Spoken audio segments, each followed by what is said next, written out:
Hello,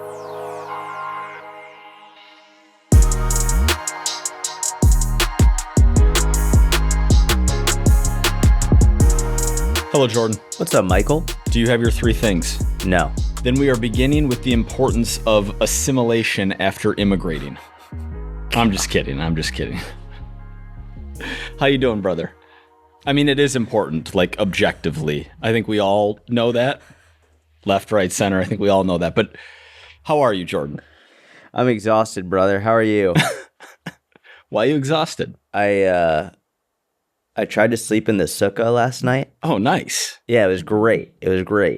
But it was like a catch-22 in numerous ways. So number one, it was great because I was outside, fresh air, crickets were making their noises, and the neighbors have horses. So they're like, why don't you quickly say what a sukkah is? Because I think many won't know. It's like a structure that you build. And my daughter just came in. Oh. I should have locked the door. All right. You need to lock the door. I'll lock the door. We're recording. You want to say hi? Hello. You can be on the podcast. You can come say hi. One more say hi. How are you? Are you playing? So I'm so sorry. Okay, no worries. Make sure you lock the door. This is all staying on the podcast. I'll lock the door. Amazing. Out. Brother, out the work. Thank you, sorry. I never lock the door. I just don't like how it feels to lock a door. And against my family. Yeah. And you can hear her in the background now trying to get in. But so I never lock it. It just feels weird. But lately she's been storming in when I'm doing anything. So my wife is like, you got to lock the door. That was good. That was cute. It's like it's a little structure that you build. There's Jewish tradition and but it's like a tent, for lack of a better term. Big tent is how I on the outside saw it. And it has like the covering, it has a roof, but it's like one of the rules or laws is like it has to be like you should be able to see the sky. So you just have to see the stars and everything. So it's not like fully enclosed. Like there are bugs can get in and whatnot. So I was like, I'm going to sleep out there and, get close to God, close to nature. And it was actually really nice. And I'm out there, and the bugs are intense. There's a lot of bugs out, but also it's man. When I was younger, I would go camping, and I slept on the beach. I've slept in the woods, all of it, and I brought my wrestling mats out there to put on the ground so I could have a little bit of padding. Mm-hmm. Dude. By like 3 a.m., my back was just not having it. We're not that young anymore. Unbelievable. And I mean, there are people who camp much older than I am. I don't know how they do it. Air mattresses. You think so? Yeah. Interesting. No one, unless they're like, maybe you get used to it over time and like frequency, but when you've been sleeping on a bed for years and decades, to go straight to basically I'm a side the ground. sleeper. In my head, I was like, I'll just sleep on my back. It's not going to be a problem. Nope. Just couldn't sleep on my back. So I'd go on my side and then shoulder. It's well enclosed and protected other than the space in the roof, right? No, I mean, like it's loose. So like things can sneak in the bottom. There were crickets everywhere. That doesn't concern me. Snakes are what concern me in Texas. They could get in if they wanted to, but typically can you secure the bottom? I was grokking it. I was like, what's the likelihood of being bit by like a really bad snake or spider? And Grok was like, it's like, listen, it's a concern, but it's not that big of a deal, especially if you keep it lit. And so we have these lights up, and I was like, I'll just keep the lights on.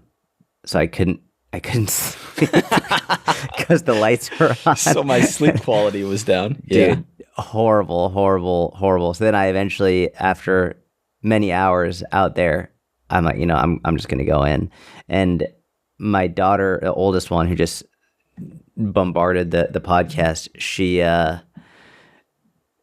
she has a bed in her room, but she still sleeps in the crib, and I didn't want to go in my bedroom, because I didn't want to wake my wife up. And so I was like, I'm just going to go into her room. So I go in, and then a couple, like 2 hours later, she wakes up, and she's like, Abba, Abba, Abba, Abba. So they're like, hey, all right, let's come in. So she comes in the bed, and then after that, there's just no sleep. Like I like could tell she was moving, and I thought she was going to go to bed, and I like opened my eyes to see what she's doing, and she's like waving her hand furiously in front of my face with a huge, she has a big smile, but she's like this, like right in front of my face. And I was like, what are you doing? And she was like, I'm drawing. And she was pretending to color my face. What time was this? Early. Yeah. I don't know, like 5. So. And you didn't go back to bed after? No. Well, this is where you dig deep. This is where feelings are unimportant and execution is the game. Yep. So that's it, bro. I'm good. You're disproportionately good at acting in a way that's different than how you feel. I think that's accurate. You can put on a face much better than most. Much better than you. That's for sure. I don't know about most. Much better. Absolutely better than most. You don't have face. You just, whatever you're feeling, that's what you get. Disagree. Disagree. Never disagreed more, actually. Really? I put on a face every time we pod. You think I want to be making content right now? Absolutely not. You think I like the internet? Get out of here, bro.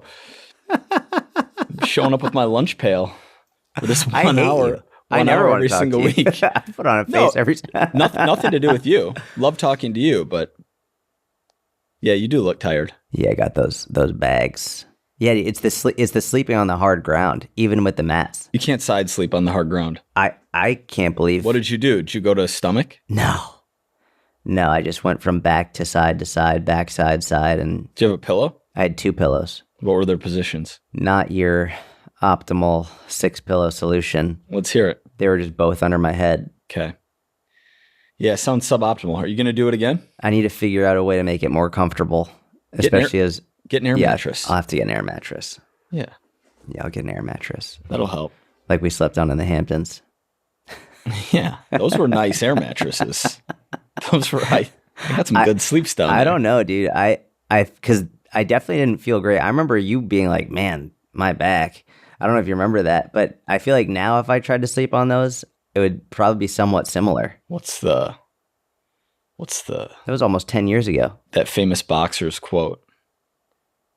Can't be world champ if you're sleeping in silk sheets. Something like that. Yeah, it's so true. All right, so we're not going to talk about the importance of maintaining culture and not trying to bring the culture that you're running away from into the new country. I assume you don't want to discuss that. I'd rather not when I'm exhausted. We can save that for another episode. It is important, though. You'll agree. So you're forcing me to talk about it? No. All right, I can't prove this, but. Okay. Did you happen to see the Chris Williamson, health update thing? No. I'm not even going to be able to do a good job of summarizing it. I watched half of it. It's a 40-minute YouTube video, maybe less than half, but he has a whole host of health issues that have been going on over the last year. That's not good. Autoimmune stuff, mold. Is he okay? I'm not really sure. My takeaway was that his brain is functioning suboptimally, and he feels like he doesn't have his wit and his quickness, and he's not as sharp on the podcast. And then he's getting really down on himself about not being able to perform with his mind at a high level. That's scary. Yep. Did you see JP, I don't know, has some kind of health issues and he's not? I saw a post from his Instagram. I feel like it was either Michaela or someone posted that he's been really, really bad. That he's had a really bad. I didn't dive deep into it, but I did see that. I saw him in a bed. Okay, I didn't even see that.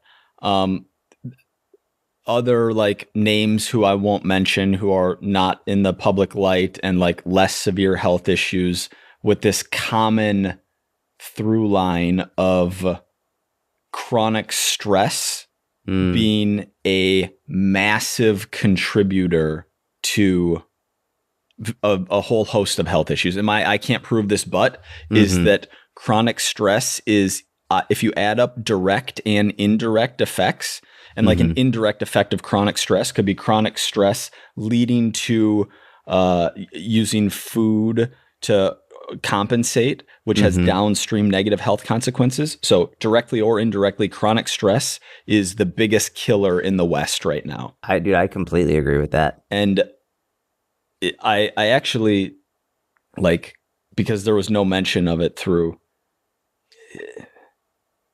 I don't even want to go into like this single example too heavily, but meaning talking about Chris, who I don't know, and I just know from his podcast, but his solution to it was like even more type A, hire a whole team of doctors, like wake up in the middle of the night and do blood tests, like do all this crazy like stuff. And then even hearing him talk about it, like, I just want to Goggins my way out of it. I just want to like work through this. It seems so obvious that the opposite is what is most beneficial. He needs time away. Which I understand for a type A, for a perfectionist, for like someone who works incredibly hard. And I know that he was greatly positively impacted by Jordan Peterson, which was like the reason he started his podcast, was consuming his content. Like, he was like a party boy, nightlife kind of guy, and was like, no, I want to like, you know, carry my cross, make something to myself, take on maximal load, maximal meaning maximal responsibility. There's a balance. Otherwise, the physical body breaks down. Is my, like, I don't know, peanut gallery. I'm trying to apply this more broadly, but I'm doing a bad job because I'm just talking about him right now. But I think that chronic stress is a massive, massive killer in our society right now. So I completely agree with that. I also want to just give another potential reason why his stress might be up. And I've never spoken with him. I don't know him. Seems like a wonderful dude. So this is all speculation and conjecture. But so I actually go to his YouTube for inspiration on especially like thumbnails for my podcast. I'm like, oh, that was a really good one, or I'll use it as inspiration. And I've noticed that more recently, over the last handful of months, his YouTube views have not been where they've been historically. They've been much lower. And part of me wonders, is his stress and anxiety about life in general, at least partly due to fewer views, not as much engagement. And I've seen this happen with creators in general. As soon as like they have huge audiences, and then it seems like people might be losing interest. All of a sudden, they take that on as like a personal. Either people don't like me, is my business going to fail? Am I losing sponsorship money? And again, all speculation. I have no clue what overall downloads are. I'm just purely going off of based on YouTube. But I do know that can take a real toll on someone, especially, you know, if he has a huge team, which he does, spending a lot of money. Like your entire business is built around, are people still listening to you? And so if that is causing other forms of stress, which is a major chronic stress, and then feeling like, oh my gosh, maybe people aren't listening to me because I haven't been as sharp or as witty, like my conversations haven't been as good, it like reinforces that idea. I don't know. This is all, again, made up based on, I heard you say it, and then it made me think about realizing that his views were lower than what I've seen historically. I wonder if that could be contributing to his stress. But to your point specifically, and I just had a cancer specialist, Dr. Crystal Zuniga, on my podcast yesterday, and I brought this up. I was like, we were talking about all the different potential causes of cancer, and you know, she's gave so much wonderful insight. But I was like, what do you think about stress causing cancer? Like just chronic stress. And she was very careful and deliberate with how she answered, being like, you know, we don't really fully know all of the causes. But she did allude to saying that, yeah, I think chronic stress could be a major contributor, whether it be direct or indirect through, as you said, behaviors that happen as a result, or even lack of sleep, for example, like lack of sleep leading to a host of other increasing the likelihood of all that. And obviously, Chris doesn't struggle with obesity, or I don't know about alcohol. I don't think he drinks, but I might be wrong. But the major contributors. I know he took years off of drinking. Yeah. So, I mean, not struggling with obesity, not drinking alcohol, probably not smoking either. All of these are the largest contributors of cancer. But then from there, chronic stress, I very much believe.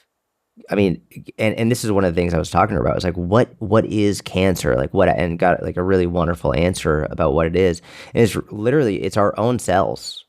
It's our own cells that you get one mutation that then can rapidly proliferate. But it's that's one of the reasons why it's so hard to fight cancer, because it's your own body attacking itself.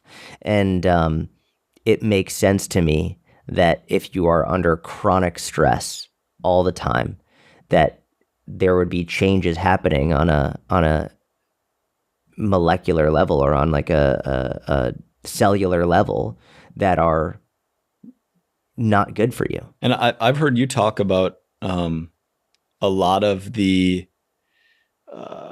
things that are associated with longevity. If you look at blue zones, or if you look at populations that live a very long time, and some of the social community, non-workaholism type of behaviors that seem to be correlated with longer both lifespan and health span. So function in those later years has to do with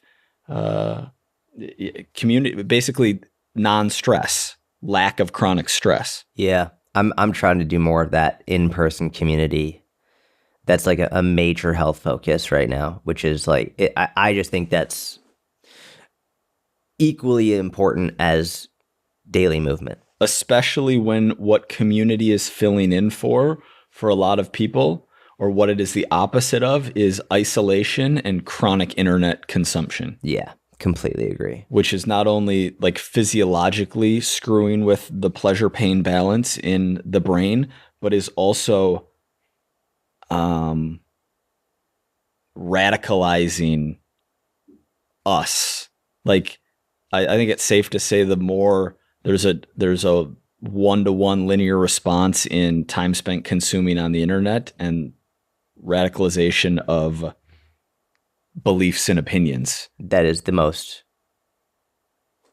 almost obvious thing to me. It makes total sense. And community fills that gap. It's hard when you're and I empathize for a young guy or young girl who doesn't have a lot of friends, doesn't have a lot of things to do, has a device and enjoys being at home on their device, doesn't have a job they like maybe, or doesn't have a job at all. It's a rough place to be. Yeah. I hope he's okay, man. That's not fun. Yeah. I mean, yeah, me too, obviously. Where's your stress level at? Where's my stress level at right now? Lower than it was 3 days ago.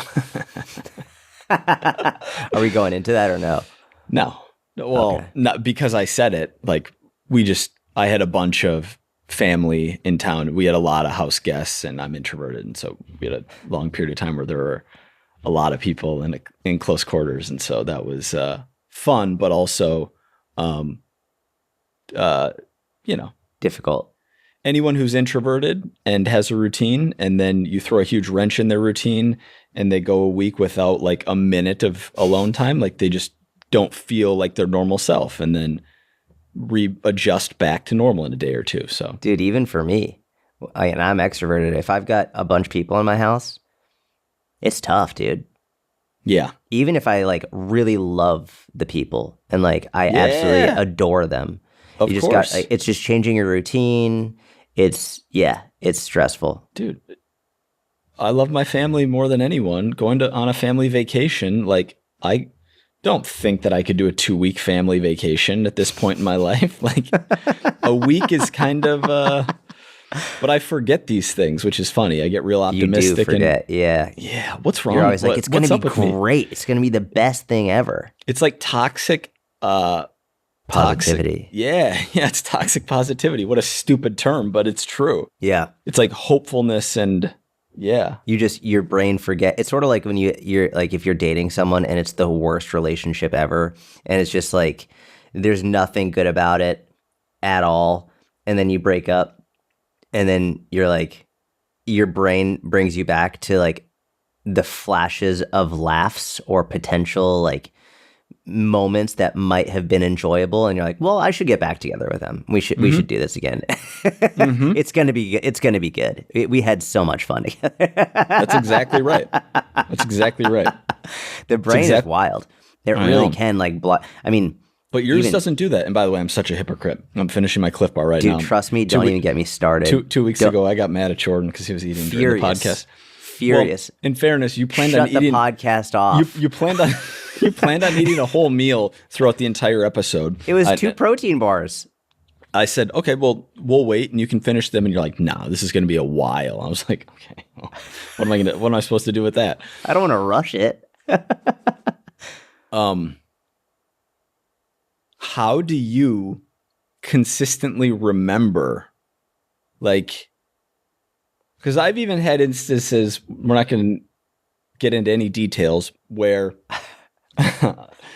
it's kind of like the ex-girlfriend thing, but with a colleague or a friend or someone who hasn't really been around, and then I'll look at that person through rose-colored glasses and be like, Oh, it's crazy. Let's bring It's unbelievable. so-and-so back into the mix. And I'm you're like, are you really? high? Yeah. And then we like have an interaction. And I'm like, oh, dude, that was a bad idea. You're like, yeah. What is that? How do you remember? You know what? I think it boils down to fear. Probably, or fear or anger, because then there are other we're not naming anyone, but like there are times where you'll be like, this person's like, yeah, it was good, and I'm like, do you not remember this, and this? You're like, oh, Yeah. I forgot they did that. Yeah. That is what happens. Yeah. And Rose-colored you just- glasses. Yeah, which is, I think it's good because like you really do see the best in people. Like, Yeah. you're like, this is a really, they're a good person, and then you're like, oh, but I forgot the absolute This and this. horrible And this. thing. Yeah. Uh-huh. It's true. But I'll make a rule like, okay, I'm going to try and never go more than a week without like being in my routine, sleeping in my own bed. And then 3 months later, I'm hanging out with the family, watching football. I'm like, we should do like a couple weeks in Florida this winter. My mom will be like, are you sure? So Nothing's Yeah. better than this. We should just all move in the same house together. Yeah. I literally, within the last 3 months, I've pitched multi-generational living to my family. I'm like, guys, let's get a compound. This is going to be good. It'll be good for the kids. It'll be good for everyone. Yeah. You're like, some- I need an office. I need my own space. Yes. So it's fear and anger. I need more fear and anger. Yeah. I mean, for some things, Yeah. I think I have too much, and I think you don't have enough. You'll have fear or anger for a couple minutes at a 8 time, and seconds, in yeah. those minutes, they're my favorite conversations. 'Cause When you you've can- got we can any relate. level of fear or anger, it's just like you come in hot, and you're like, "This is what we need to do. This is what's going to happen," and then 15 minutes goes by, you're like, "All right, that was cathartic. I think I'm good now." Yes. That's accurate. I think it's because relatively to all of human existence, life is so good that we don't really have anything to be afraid of or mad about. Yeah. I don't have a lot on my list. We're going to have to dig into your Q&A since clearly you're not interested. All right, you want to talk about it? No, Let's I'm talk about I don't want to. I'm a huge fan of legal immigration. In the same breath, I don't want to, but I'm talking about it. Okay. Yeah, of course. All right. What do you think? I made a statement. Give me something. Don't overly nuance this and like. Of course, I'm going to overly nuance it. You can't just like black and white this. You've got to nuance it. It's a nuanced conversation. Give the nuance take. Okay. What was your statement and I'll go off of that. I find it, here, I'll give you the statement. I find it, at the very least, mildly interesting that so often people want to flee countries because of the values and systems and culture that led to negative outcomes and not a good or safe life for those individuals, and want to flee to a better life for themselves and their families, which is a very noble, I think just human thing to do. But at the same time, sometimes, not always, but sometimes want to go to that other place and then enforce on that new population the same culture, values, beliefs, etc., that had led their previous country to be one where they didn't want to live. Yep, 100%. So let's talk about assimilation, and I'm going to do it from a nuanced perspective. First and foremost, if you're in the US and you've traveled outside of the US to any country, doesn't matter if it's Mexico, doesn't matter if it's France, doesn't matter if it's Italy, wherever you go. If you don't speak the native language, you're going to have a very difficult time. Doesn't matter where you go. You go to Montreal, there will be many people who speak English, but I mean, I've been to Montreal, and there are even people who spoke English, they would deliberately speak French. There was this idea of, if you are here, then you speak the language that we speak. You go to France, very often the same thing. Mexico, same thing. Anywhere in the world, whatever the native language is, there's an expectation, and it's polite. Like, I try and learn phrases when I go there to try and, in their language, say, "I'm sorry, I don't speak this. Do you happen to know English?" I will learn how to say that in that language because I think it's a polite thing to do, and there should be no expectation on them to speak English. I think that's a rude thing to expect from another country, the people in that country. And if they happen to be nice and they happen to know English and are amazing, that's wonderful. But it's no expectation.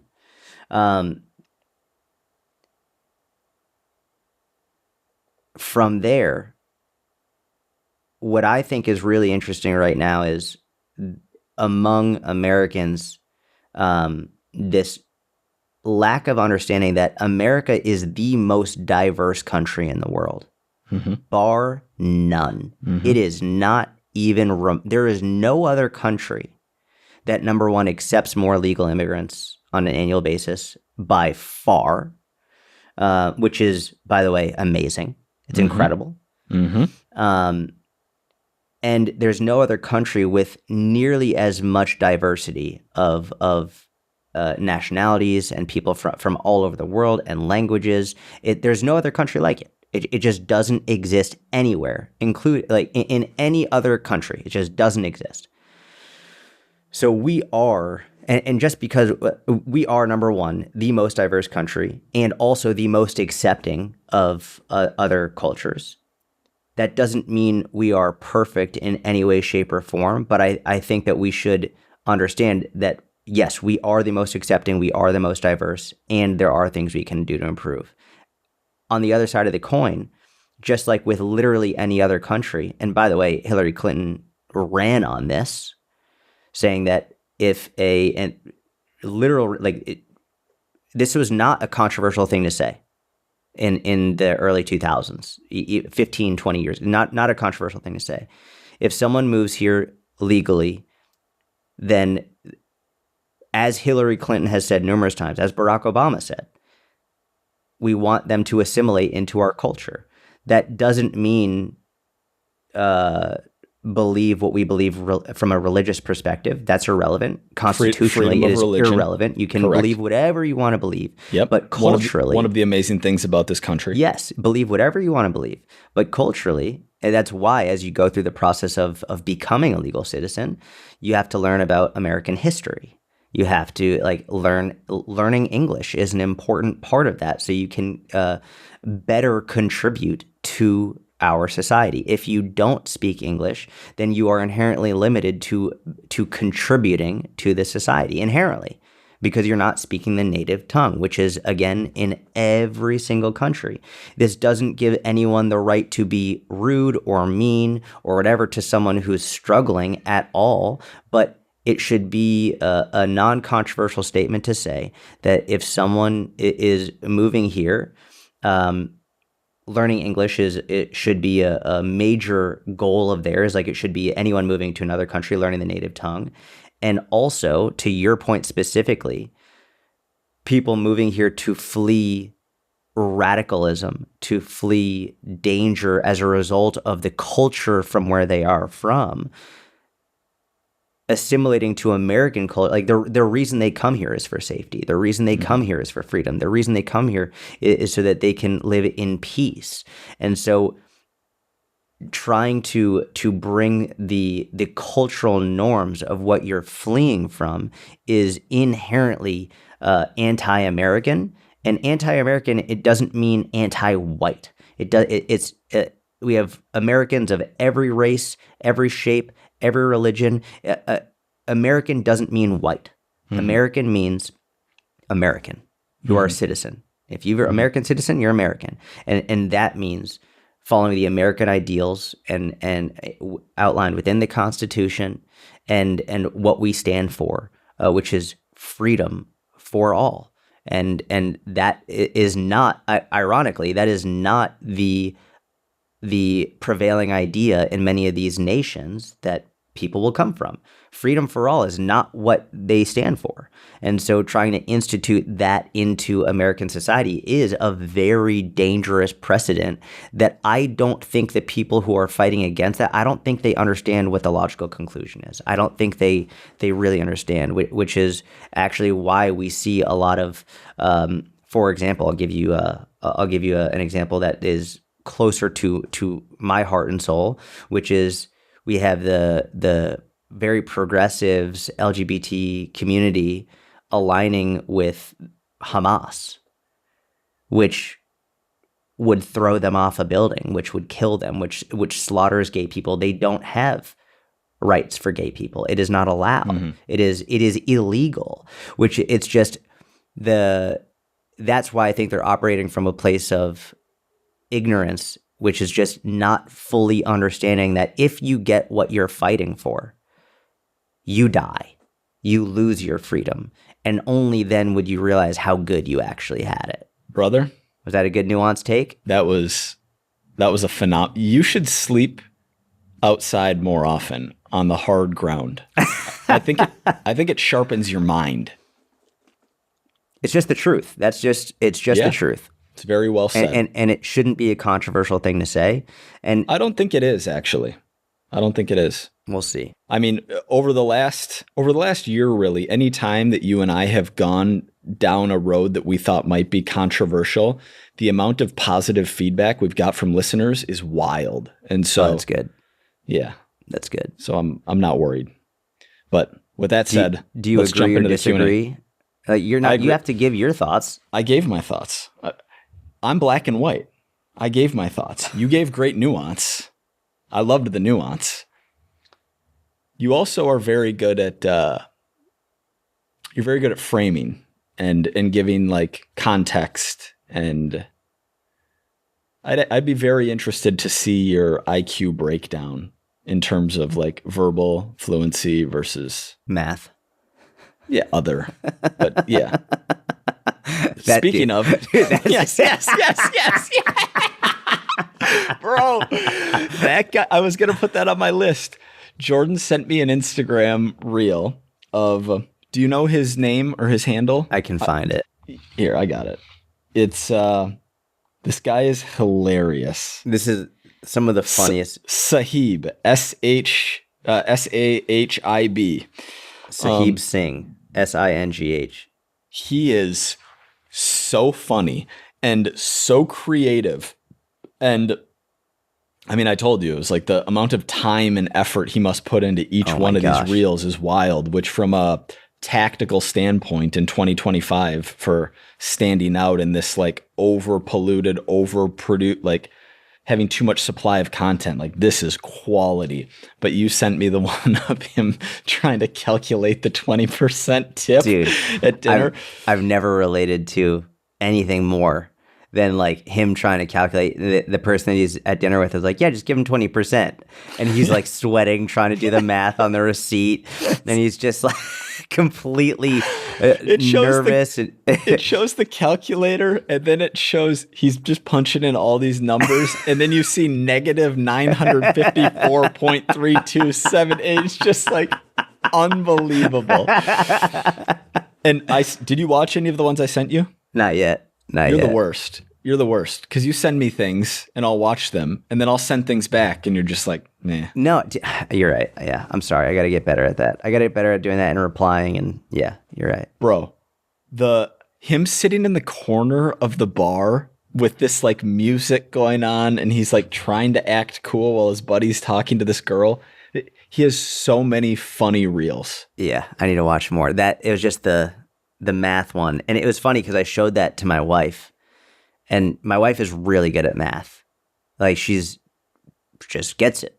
It just makes sense to her. She's like, yeah, I don't know. Numbers just make sense. I'm like, I don't know what that means. How can numbers make sense? But she just gets it. Same thing with you. And she was like making fun of me because of that. And what did I do yesterday? I did quick math. Oh, I was calculating macros on this new like pasta that we have. Oh no, it wasn't macros on the pasta, which I do want to talk about in a second. I was really tired before my workout last night, and so I just got new pre-workout from Legion, and it was like 10 p.m. And my wife was like, "You're going to take pre-workout at 10 p.m.?" And I was like, "Well, hold on. Let's look at how much caffeine is in this." I was like, it said 350 milligrams. Like 350. I was like, oh, but it's 2 scoops. So I was like, okay, so that means in 1 scoop there's 125. Half of 1 scoop, we've got like, So I did that whole math, and I was like, are you impressed? Is that what, like, you said exactly that to her? Yeah. Okay. All right. And she was just like, good math, Jordan. That's Jordan math. Yeah. You're close. Yeah. So I only had half of a scoop, which is like if I had a cup of coffee. I'm confused. Do you know that 125 isn't half of 350? Yeah, I made that mistake. Okay. All right. But got it. I couldn't tell if you were repeating the mistake you made to your wife or if you were like making another mistake as you told the story. No, actually, the worst part is that I just realized when you said that's why she said that, because I actually thought that I did it properly. In this moment right now. In this moment, because I was really proud of myself last night. I was like, yeah, half of it. You thought she was complimenting you. I thought she was making fun of me, like, in terms of how hard I worked to really get that. Something that's kind of easy, yeah. But what I now am realizing is that she was making fun of me because I didn't get it correct, and she didn't tell me that. Yeah. But honestly, bro, a half of a half, small errors, like, basically round to zero. Like, whether it was 175 or 125, you take half of that, it's not affecting your sleep anyway, especially when you're sleeping on the ground.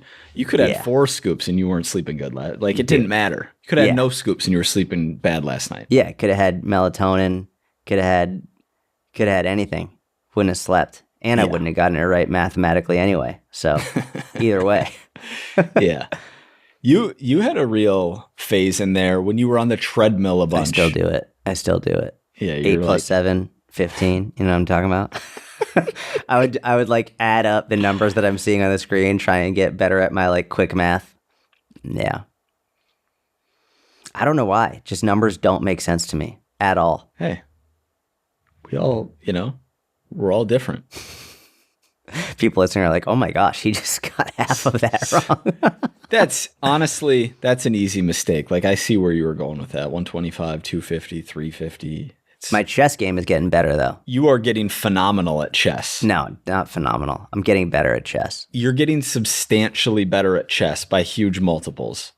We had a couple of like competitive games. Yeah, and then I make one stupid mistake and it just all goes to shit. But yeah. Yeah, but it's, dude, it's like someone who, I'm not even going to give a fitness analogy, but it's, whereas you used to blunder like the fourth move of the game, and then blunder again, and then blunder again, you'll make it 25, 30 moves into a competitive game before you blunder. Yeah. It's funny. I have the Israeli flag in my bio, and when I play other people, dude, I get so many anti-Semitic messages. Yesterday I got one. I was playing this dude, and I was whooping his ass, and he goes, he's from Indonesia, and he was like, even if I lose, I still win. No, he's like, even if I lose, you're still the loser because you're a Jew. And I was like, yeah, but then you'll have lost to a Jew. What's wild is people are chatting with you. Like no one ever chats on chess.com. Almost, I would say at least 50% of the time. Then there's one guy from Brazil. He was like, your people are from the sewer. And just like going off and off and off. And was this the guy who you were like, I wish you well, brother, like, and you like kind of turned him? I do that with everyone, but but this is a different one. So this guy, my wife was watching as I was playing this game, and I was beating him too. And I was beating. He's like, your people are from the sewer, like all this stuff, like free Palestine, blah blah blah. And I'm being nice. I'm typically like, hey, if you're ever here, you always have a home. Anything you need, let me know, blah, blah, blah. And like sometimes people will be like, hey, I appreciate that. And they'll change. Other times they'll just like stop writing. But this guy then it was funny with the Brazilian guy because I have more context to Brazil because I have many Brazilian friends and coaches and like much more context to the Brazilian culture. And so I know a couple words in Portuguese and I know like general terms about Brazilian culture. And so he's like, your people are from the sewer. And so the ghetto in Brazil is called the favela. And it's like not good. Like Brazil is not a safe place. In like they have, I think, arguably the highest crime rate in the world. One of the highest crime rates. It's very dangerous. So I just right before I checkmated him, I was like, dude, the favela is literally the sewer. Did he say anything? And then I was like, great game, brother. Always here to chat if you want. And then he just didn't say anything. Yeah. That's so funny that you don't get people chatting with you. I get it all the time. I would imagine, I mean, some of it sounds like it's just people who are hating on Israel. Yeah. But I think there's also probably a higher propensity of just like random chatting / trash talking, not at lower levels, I would imagine. Probably. That makes sense. I think. Yeah. That makes sense. Yeah. Yeah. When you're ranked, you're working your way up though. You've made huge leaps. When your ranking is 230, there's a lot of trash talk. When you get above 1,000, probably not as much trash talk. Maybe I'm wrong, but that's been my experience. I believe that. It makes total sense. If you're above 1,000, number one, your ranking like matters more, and you're not going to be wasting your time trying to like shit talk when you could be thinking about moves. Yeah. Yeah. Dude, have you seen the Charlie Sheen 2-part docuseries? No. I feel like I've seen clips of it recently, but I haven't seen it. That guy lived a wild life, or he's 7 years sober now, 8 years sober now, but that guy lived a wild life. Was there an interview in there where someone was like, are there drugs in the house now? And he was like, I don't know. Are there drugs? Like, yeah. That was towards the end of his using, I believe. Oh, okay. Yeah, that was more like in like the 05 to 20, somewhere in the 05 to 15 range. But going all the way back into like the 80s, 90s, like he was just going hard. Just crazy, like hardcore drugs. Like, yeah, it doesn't make a ton of sense to talk about if you haven't seen it, but it's worth, I think you'd find it entertaining. Like I think the first episode's an hour and the second one's an hour 15 or where is it? Netflix. Okay. I'll look into it. Yeah. What's funny is, do you know his brother is Emilio Estevez? and his dad is Stop. yeah, and I know his dad is Martin Sheen. Uh-huh. Yeah. I didn't know his brother was Emilio Estevez. Really? Are they half brothers? No, their real last name is Estevez. Martin Really? Sheen. Martin Sheen chose the name Sheen like for Hollywood. Okay. What are you grok fact checking me? I just watched the document. You're like, this can't be right. No, I was looking up Emilio Estevez to make sure that I was correct in who it was. Mighty Ducks head coach. Yeah, that's crazy. District I had no 6. But it's funny because seeing his picture, I'm like, wow, that actually, they look similar. But I never, ever would have put that together. Yeah. So Charlie Estevez, he was born, took his dad's like Hollywood name when he got into acting, Charlie Sheen, rolled off the tongue better. The way that he ended up getting clean was, I don't know if it was his dad or like sponsors, whoever, because he'd tried many times and failed. But basically he had this drug dealer who was like a good friend, and they would do cocaine and crack and all this stuff together constantly. And crack ended up being like his thing. This friend had a meeting with whoever was helping Charlie or trying to help him, and was like, how can we get him, like, can you make the crack weaker? We know he's not going to quit, but can you make it weaker? So over an 18-month window, the friend very slowly No way. tapered him off of crack because he wouldn't stop. There was like no stopping, but he without telling him. And so Charlie thought that he just wasn't like enjoying it as much. And eventually he got to the point where he's like, this sucks. I don't even like smoking crack, because they'd like tapered it down so much that he quit. That's amazing. What a good friend. Yeah. And just like a creative, unconventional solution. And so now he just doesn't do crack anymore because of the taper. Yeah. I mean, I think he's I believe he's in recovery, and Good for him. Does he do other stuff? Drinking? No, he's 8 years sober. Oh, wow. Good for him. That's amazing. Yeah. That's got to be tough. I was just thinking before you told me about Emilio Estevez being his brother, I was like, man, that's got to be really tough having like a very famous father as an actor, and like the fame that comes with that. And then you get into acting. And I didn't even realize that his brother is also a super famous actor. Like the whole family is famous. That's crazy. Mm-hmm. Yeah. I wonder what growing up in that house was like. Yeah. Like, were they theater kids? Yeah, kind of. They would like make a lot of homemade movies as kids where they were like, pretend gunshot, pretend like dying. Like, yeah. There's a lot of that in the documentary. Wow. Has Emilio Estevez been in anything recently, or is it Mighty Ducks and done? No, I think he's been behind the camera more. Oh, cool. Over the last 20 years. Good for him. Yeah. Yeah, but I thought he was great, and I mean, he was in Breakfast Club. He was in a bunch of like big his stuff role in in Breakfast the 80s. Club was great. Yeah, he's the jock. Yeah. 2 hits. I hit you, you hit the floor. I love that. Is that his line? Yeah, it's his line. I don't remember Breakfast Club. Classic. Anyway. Yeah, it's a good documentary. You got anything else? Are they friends? Emilio Estevez and like are him and Charlie close? Yeah, they get along. He wasn't in the documentary. Him and his dad, I think, Yeah. Yeah, but both of his ex-wives were in it, and a couple of his kids, and it's entertaining. Is he close with his kids? Yeah, seems like he is. Yeah. That's amazing. Let's Let's do a non-nuanced segment. You have to answer in 1 to 5 words. Should women be taking colostrum? No. No, you got to answer 1 to 5 words. No. Is it possible to get rid of food noise without a GLP-1? Yes. No. No. Get rid of it? No. Oh, yeah. Wait, read the question again. Is it possible to get rid of food noise without using a GLP-1?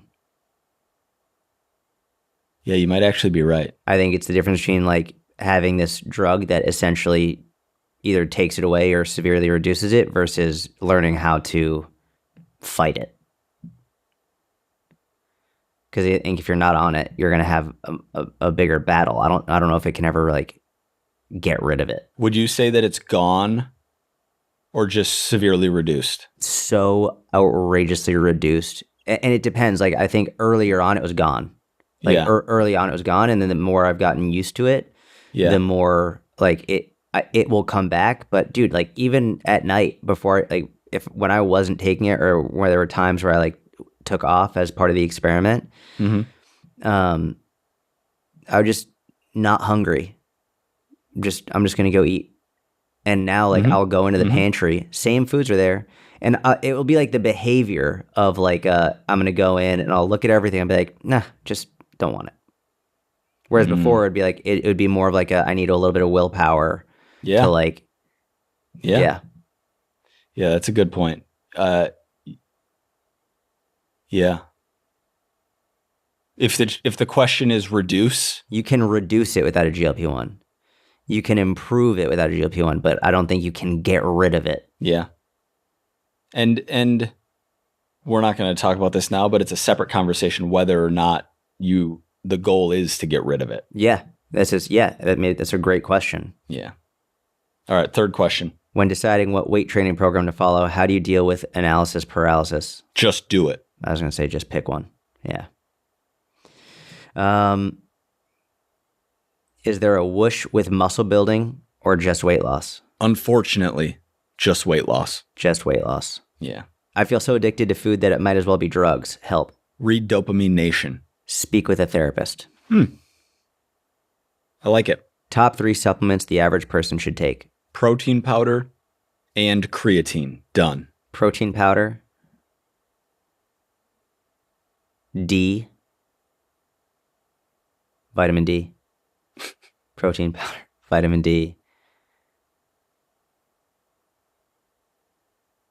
Fish oil. They're not eating their salmon. They need that fish oil. Yeah, vitamin D in the winter. Like, yeah. If I don't have heavy enough dumbbells, what do you suggest I do to build muscle? Get heavier weights. Go to a gym. 3 more. Is there a thing as too much protein?